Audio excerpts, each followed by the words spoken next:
اللهم صل على سيدنا محمد يا رب صل وسلم دائما أبدا على حبيبك. الحمد لله الذي هدانا لدينه القويم ومن علينا ببعثة النبي الكريم. أما بعد فأعوذ بالله من الشيطان الرجيم. بسم الله الرحمن الرحيم. وقضى ربك ألا تعبدوا إلا إياه وبالوالدين إحسانا إما يبلغن عندك الكبر أحدهما أو كلاهما فلا تقل لهما أف ولا تنهرهما وقل لهما قولا كريما واخفض لهما جناح الذل من الرحمة وقل رب ارحمهما كما ربياني صغيرا. صدق اللہ العظیم. قابل احترام بزرگوں اور دوستوں، میں نے آپ حضرات کے سامنے ابھی سورہ بنی اسرائیل کی جو آیت کریمہ تلاوت کی ہے اس کا ترجمہ یہ ہے، اور حکم دیا ہے آپ کے رب نے کہ تم اللہ کے سوا کسی کی عبادت نہ کرو اور والدین کے ساتھ اچھا سلوک کرو. اگر تمہارے سامنے تمہارے والدین میں سے کوئی یا دونوں بڑھاپے کی عمر کو پہنچ جائے تو ان کو اف بھی نہ کہنا اور ان کو نہ جھڑکنا اور ان سے نرم بات کہنا، اور ان کے آگے عاجزی کا بازو جھکا دو اور کہو کہ اے میرے پروردگار ان دونوں پر رحم فرما جیسا کہ انہوں نے مجھ کو چھوٹے سے پالا ہے.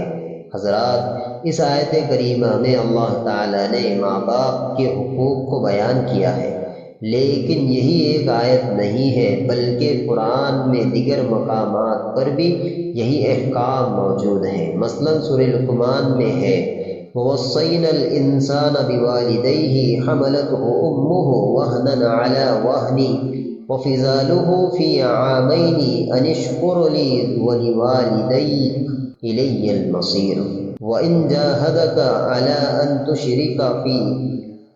تُشْرِكَ بِي مَا لَيْسَ لَكَ بِهِ عِلْمٌ فَلَا تُطِعْهُمَا وَصَاحِبْهُمَا فِي الدُّنْيَا مَعْرُوفًا. ہم نے تاکید کر دی انسان کو اس کے ماں باپ کے واسطے. اس کی ماں نے اس کو اپنے پیٹ میں رکھا تھک تھک کر، اور دودھ چھڑانا 2 برس میں ہے. اور میرا اور اپنے والدین کا حق مانو اور تمہیں میری ہی طرف لوٹ کر آنا ہے. اگر وہ کوشش کرے کہ تم میرے ساتھ اس چیز کو شریک ٹھہراؤ جس کا تمہیں علم نہیں ہے تو تم ان کی بات نہ ماننا اور دنیا میں دونوں کے ساتھ اچھا سلوک کرو. اس آیت سے ثابت ہوا کہ گناہ اور معصیت کے علاوہ ہر کام میں والدین کی اطاعت ضروری ہے. ایک مرتبہ رسول اللہ صلی اللہ علیہ وسلم نے فرمایا اس کی ناک خاک آلود ہو، اس کی ناک خاک آلود ہو، اس کی ناک خاک آلود ہو. صحابہ اکرام رضی اللہ عنہ نے عرض کیا حضور صلی اللہ علیہ وسلم کس کی ناک خاک آلود ہو؟ آپ نے فرمایا من ادرک والدیہ عند الکبر احدہما او کلاہما ثم لم يدخل الجنہ. اس شخص کی جس نے اپنے والدین میں سے کسی ایک کو یا دونوں کو بڑھاپے کے عالم میں پایا پھر ان کی خدمت کر کے اپنے آپ کو جنت کا مستحق نہیں بنایا.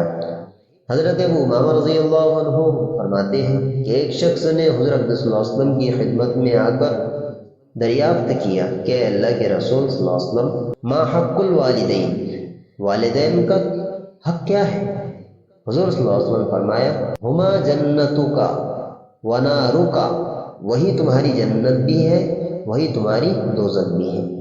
مطلب یہ ہے کہ اگر تم ان کی فرما برداری کرو گے تو جنت کے حقدار بن جاؤ گے، اور اگر ان کے ساتھ برا سلوک کرو گے تو جہنم میں جلو گے.